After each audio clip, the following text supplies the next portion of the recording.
This is Ridgeway Tech.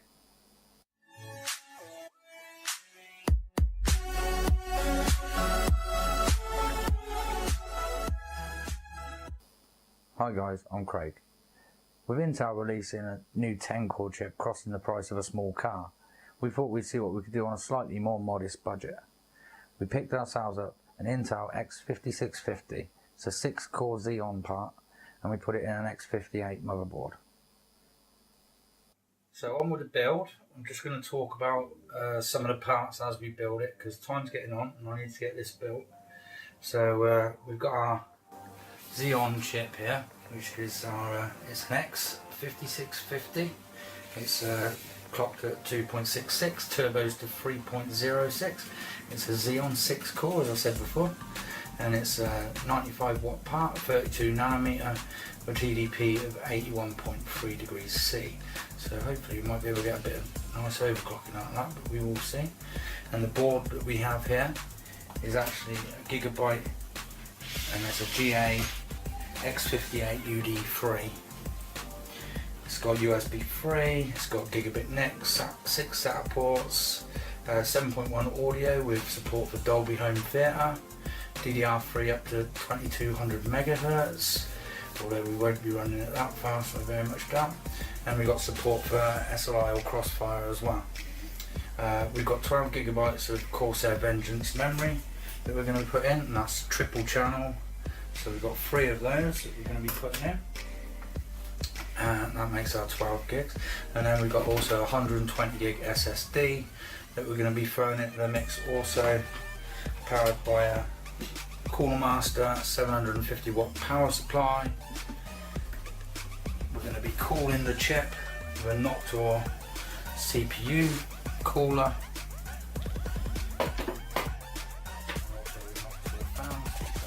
Legendary for their silence, for being very good fans and being very quiet.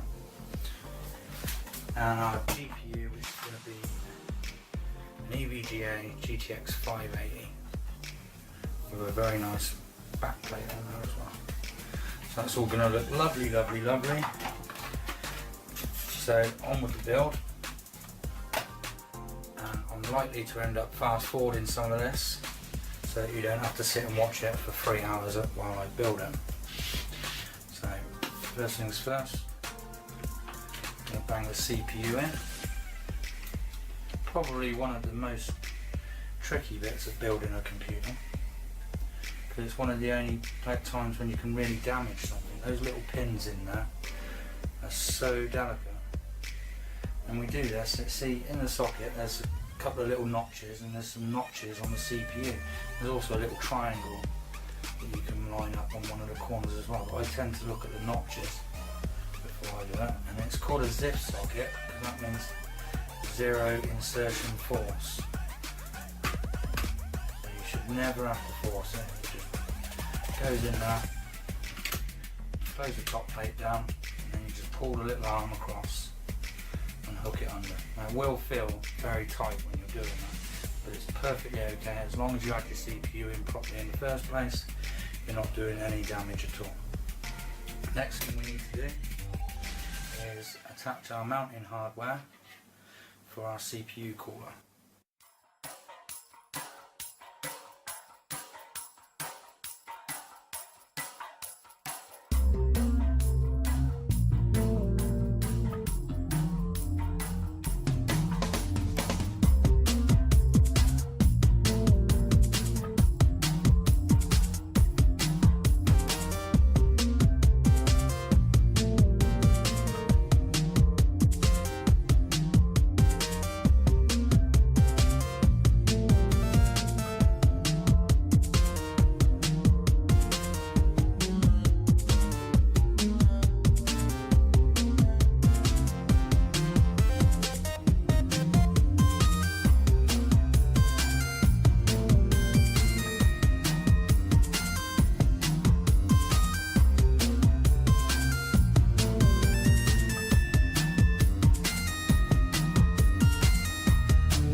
cool. I love that. And I've got those running into the splitter, which takes one and turns it into two, just so they can both run off of the CPU header. But we will tidy those up, plug that in once we get it in the case. Right, pretty much the last thing we can do is pop our RAM in before we move on to installing the power supply and whatnot in the case. Now these are easy, they're notched, they only go in one way, just like this. Now if you wanted to fill all the banks of RAM up, then you would have to move this fan up slightly to fit another DIMM there. But we don't need to, it's not in the way at the moment, so we're just going to go ahead and install it in the white slots like so. You want to stick to, you don't want to go white, blue, white or anything, you want to stick to what your motherboard manual tells you, and generally it will be like this so that it runs in triple channel. Otherwise if you put two next to each other it may only run in single channel and you're not getting the full performance of your memory.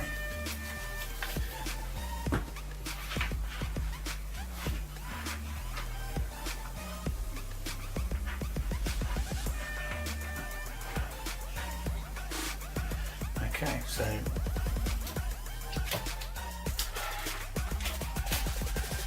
going to put that to one side.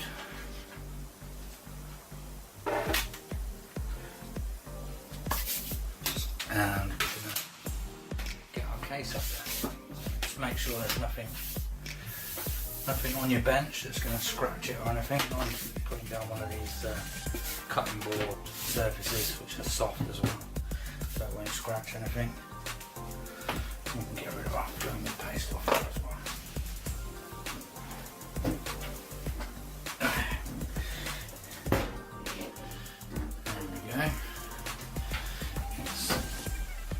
NZXT S340.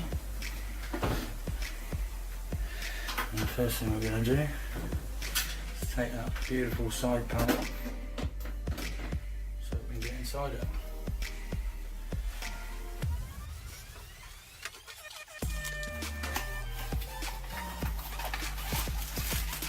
We've got a bag of screws and everything that come with the case. That's going to have all your fan screws, motherboard, standoffs, that sort of thing. We've also got motherboard standoffs already in there. That middle one's actually a post by the looks, so it won't screw down in that one. We're set up for ATX already, great. Now you'll notice that our power supply is actually going to fit down here in the bottom in this basement area. So it's going to require us to take off this back plate on here, I think, to slide it in.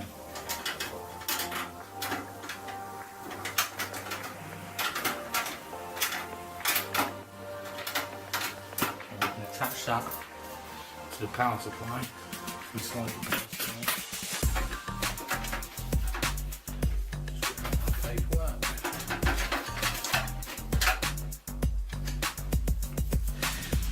Take off the other side panel while we're here as well.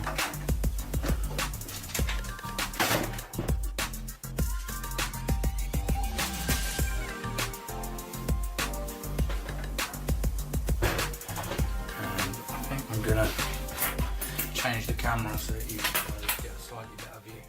I think that's about as good as it's going to get from there.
here's a quick tip. If you've ever got extra USB 3.0 on the front of your case but you don't have it on the motherboard, you can get these things. It's just a USB 2.0 motherboard header to the USB 3.0. Simple little fix. Might not give you the full speed of 3.0, but at least you can use up those USB 3 ports. Better than leaving them blank. Quick look at the cable management around the back. As you can see, there's quite a lot of room around the back here, so cables just easily find space for them. Plenty of tie downs. All those front cables tie down nicely. And of course at the bottom there we can hide all our spare cables, our extra PCI Express cables and stuff in that power supply section at the bottom there. You can see we've got our extensions plugged in and zip tied, just so that they stay in the right place, because we want those to look nice on the other side. Not too shabby. I love the way the blue and the white go. Very nice. White Joker.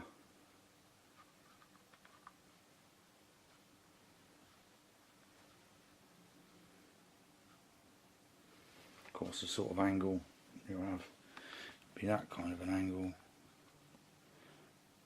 I would imagine, when it's up on your desk. Obviously going through the window. And it does look very clean and tidy. No unnecessariness, no ugly yellow, black and red and blue cables.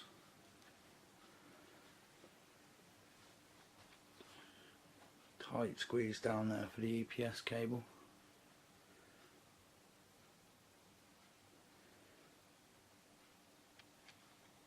It's a shame Noctua don't make their fans in white, but they're such good fans you don't really want to replace them. But you could take them out and spray them or paint them or something, but then paint on them might make the blades a bit heavier or unbalanced, so it is what it is.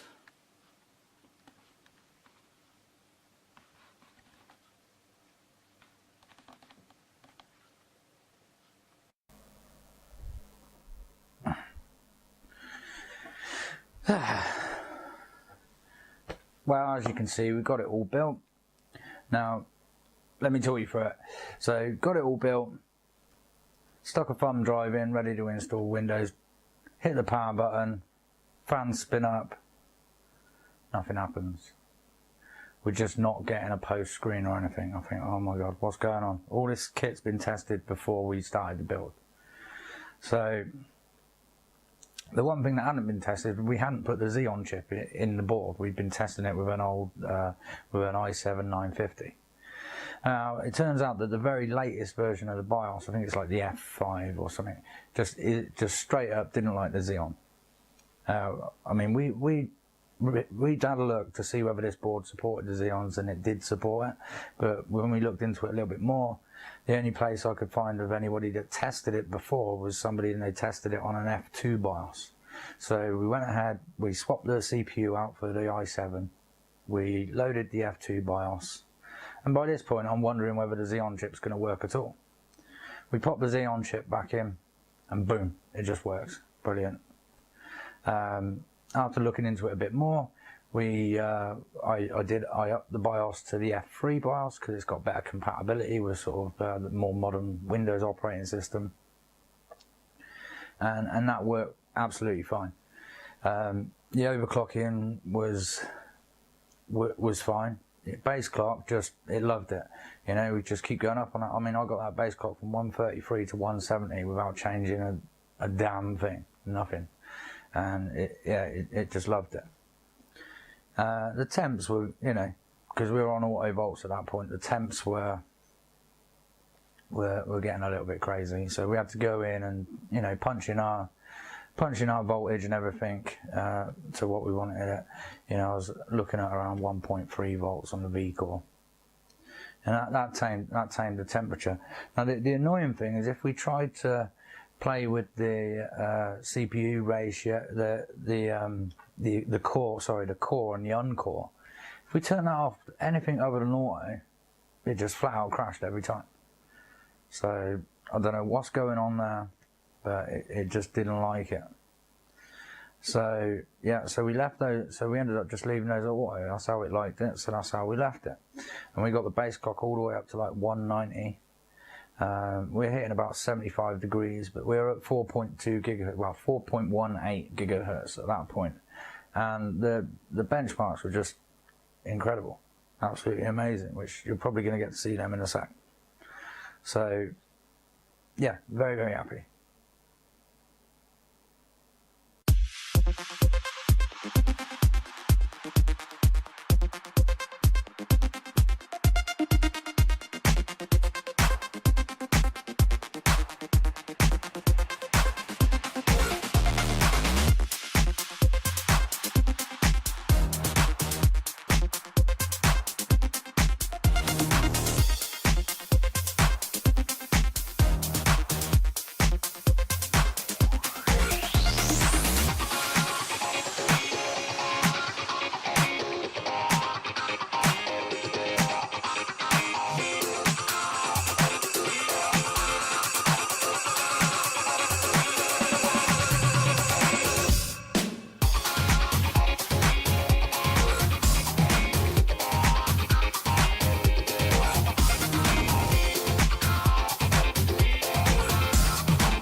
So in conclusion, what do we think?